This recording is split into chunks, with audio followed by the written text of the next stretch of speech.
Hello friends, இன்றைக்கி நம்ம கம்பு இட்லி எப்படி செய்யுதுன்னு பார்க்கலாம். இது வந்து ரொம்பவே சாஃப்டாக சாப்பிட ரொம்ப டேஸ்ட்டாக இருக்கும்.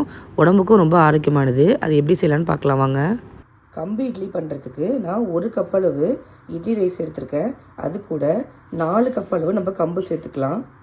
4 கப் அளவு கம்பும் 1 கப் அளவு இட்லி அரிசியும் சேர்த்து ஒரு பாத்திரத்தில் சேர்த்துருக்கேன்.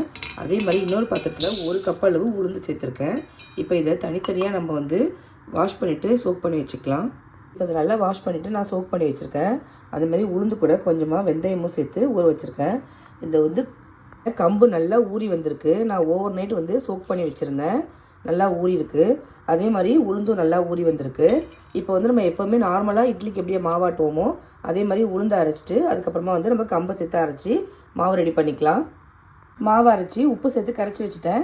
இப்போ இது 8 மணி நேரம் போல் புளிக்கட்டும். அதுக்கப்புறம் நம்ம வந்து இட்லி செஞ்சுக்கலாம்.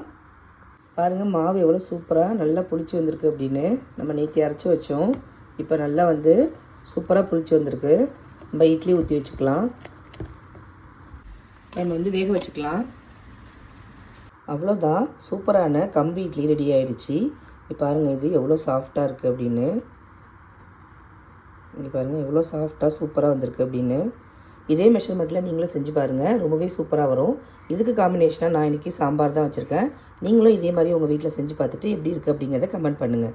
நான் போகிற ரெசிபீஸ்லாம் உங்களுக்கு பிடிச்சிருந்தா நம்ம சேனலை லைக், ஷேர் அண்டு சப்ஸ்கிரைப் பண்ண மறக்காதீங்க. தேங்க்யூ.